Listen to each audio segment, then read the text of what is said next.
Hey guys, Jason Stryker here at Cooperative Motorworks and Motorhome Rehab Ranch. This is episode 3 on the Onan series. So on today's episode, I'm going to be talking to you about the generator prime circuit. And so a little bit about the prime circuit is, with these generators, if they've sat for a while without having run, the fuel can evaporate out of the carburetors, especially if you don't have that little check valve in line anymore. That's before the fuel pump. A lot of previous owners have been taking those out because they failed and then it stopped letting fuel go to the to the carb or through the fuel pump. So if you don't have that, or if it's sat long enough that the fuel can evaporate out of the carb, then starting it without priming the circuit first can take a lot longer, and it can be a lot harder on your starter, and could make your starter go out or the starter solenoid or something like that. So what we end up doing is, this little panel is what you would see inside your coach if you have the original panel for like the GM models. If you had a trans mode or something, maybe something different, but this is typically inside the entrance door. So I'll show you that when we get to it. This one I have in my hand here, you can see a little switch on it, and we'll get close-ups of that. But basically what's going to happen is, we're going to wire it to where that little switch, when turned on, it should kick on the light here. It'll be like an amber light, and that will actually send power down to the coil and to the fuel pump, and that will kick the fuel pump on and prime the circuit. If your circuit board is working properly, then before you start it up, you can actually turn that back off, or you could leave it on until it's started. To start it, you're just going to hold down the button until it either starts, or probably about 10 seconds. If it doesn't start within that amount of time, you want to let it sit, cool down, not put too much stress on the starter or the wiring, but should probably fire up, especially if you use the prime circuit. Once it's running and it's kind of leveled out, if you still have your switch on at that point, you can turn that switch off, and if the generator still is running at that point, then your circuit board is probably in good shape and you probably have oil in it, because if you don't have oil in it, then the low oil sender is going to kick it off using the circuit board. If the engine dies out when you turn that off, then that means that you have a problem with your circuit board, or possibly with the wiring, or you may be low on oil, like I said, or something along those lines. Maybe just something's not quite right in the whole circuit. So I'll show you inside the coach how to set that up, and I'll talk a little bit about replacing the circuit board, which you can see on the side of the Onan here.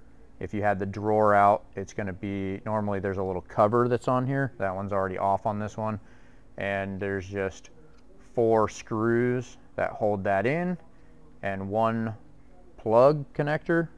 So it should be like a Molex connector there, and you should just be able to take that apart and take those 4 screws out, take it out, and replace the board.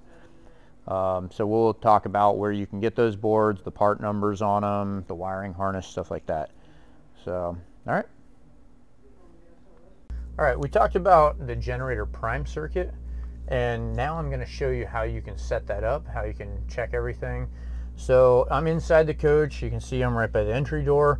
This is where most of the ones made by GM had their generator start and stop switch, so it's going to look something like this. I already took the screws, 4 screws out of it, so that guy comes off like that. And what we're going to be doing is putting in a switch, something like this, in the panel. So this one has already had a hole drilled in the panel. As you can see by the backside, someone filled it. I'm going to just drill right through that, so it's right back in the same spot. I don't know, that doesn't look like it was big enough, but I don't know what they had there, maybe some kind of a light or something. Anyways, I'm going to show you first kind of what, before I drill the holes, what wires you're going to be using, and just a little basic understanding of what's going on. So I have here a power probe. So this is hooked up to the batteries. If I give it power here, it's showing 13.5 volts. I can give it ground. So this is something I use a lot. If I come back here, this wire right here on the top of the switch, that's the one we're going to want to give power to. If I give that power right now, you can see it lights up that light, and when I let off, it goes out. If I have that on, I can start the generator, and then I can let off and it dies. Okay, it was kind of stuck, but basically that wire we need to give power to. And where we're going to get power is, there is a loom inside this. You can see I've already kind of pulled it out and stripped the loom back a little bit. But inside there is a purple wire. This purple wire has battery voltage. So we are going to cut this wire and splice into it. We want to still have that going to everything because it powers some of the different things in here. But that is going to give power to our switch. And then from the switch, we're going to send power to this top part of the start switch. So this guy right here, and that's the one that when I give it power, it lights up the switch. So I'm going to do that, and then I will show you what it looks like once it's installed and kind of show you a demonstration of it.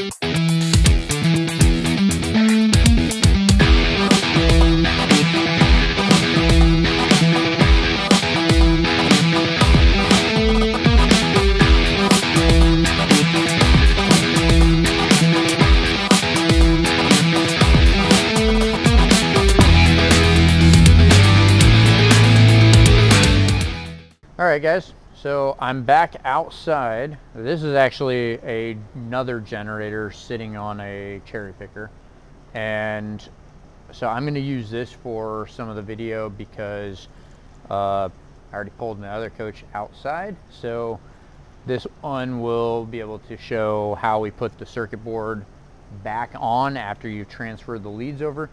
I did a video on showing how you do it. However, there was no real reason to use that video because if basically all it said was if you pull a pin off of pin number 1, label it or move it right over to the other circuit board. I have a new circuit board here and I have a new wiring harness.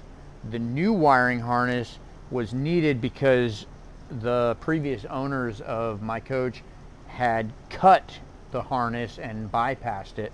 So not all the wires were going through this Molex connector. So if that's the case with yours, or if you have circuit board issues, you should probably contact Flight Systems, or there's Dinosaur Electronics. We got some information on them as well. I don't know which one's going to be the best price or the best quality, but those are two places that can get you the parts that you need to do the wiring on this. This is a wiring harness that is from Flight Systems, and I have the part number for that. We'll probably post that up, but I will read it off real quick. So if you need the board, it's going to be part number 56-1073-00. And if you need the harness, it's going to be the same number, except instead of 00 at the end, it's going to be HA, which stands for harness. And they'll be able to get you the parts you need to do that. We don't have those in stock. We're not a dealer for them. Just contact them directly for those parts and they'll send them to you. So what I have in my hands, I have a brand new circuit board here. I've got this is actually an original circuit board that's been remanufactured, but it has the brand new harness on it, and I'm going to show you how we install that. So I have behind me a generator that is floating in the air, hanging from the cherry picker, and you can see here where the coil is where my 4 screws are. Now this one happened to have Phillips head screws, and the one that I took out was actually a 1/4 inch drive, a 1/4 inch on the hex head of it. So it's a little bit different, but basically the same thing. Same type of screw underneath it. So I'm going to install this board and plug it in. This one has some wires cut, so I'm going to have to do something to bypass those, but basically it's going to sit in there and plug into this Molex connector, and that's going to it should work if yours hasn't been molested, if you haven't had somebody cut out wires. I'm guessing that most of the time people cut wires out because it's not conducting, you know, electricity through that pin anymore, so they just bypass it. But ideally you would get it to work with all of the pins that it's supposed to be. So I'm going to take all these pins out, and I'm going to have my Phillips head screwdriver. I'll install that.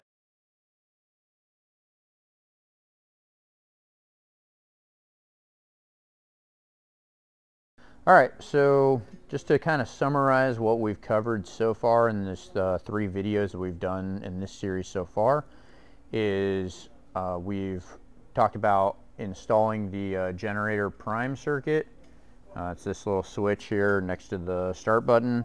You know, getting the generator woke up, how to test to see if it's making power or if it's not making power, how to plug it in, how to make it make power, like flash the fields, a little bit about the bridge rectifier and testing that out, and also changing out the circuit board. So that's pretty much it for this video. We're going to, the next couple videos on this, we're going to be going a little more in depth on this. We're going to actually take off this front cover and talk about taking off the flywheel and doing the oil seal that's behind there. Also how to change out the starter, so that's coming up. And then some of the other oil seals and oil pressure switches, stuff like that. So those videos, we've decided with all the effort that we've had to put into them so far, they're only going to be available on Patreon to our Patreon ranch hands.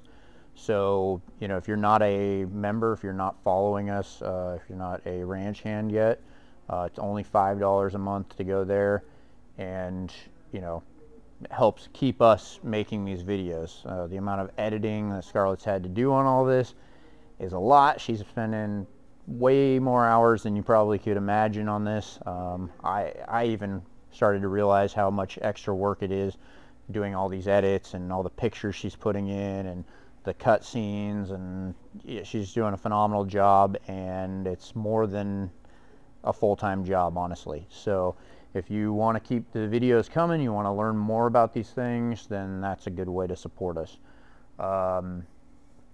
That's pretty much it for this one. The other videos we're going to do in this series on the Patreon is going to be the like just tune-up and stuff, where we talk about how to change the oil. Those are pretty simple. You can probably figure that out. But also plug wires, gapping, you know, oils to use, stuff like that. So if you want to see more on that, then head on over to Patreon and support us there. All right, thank you.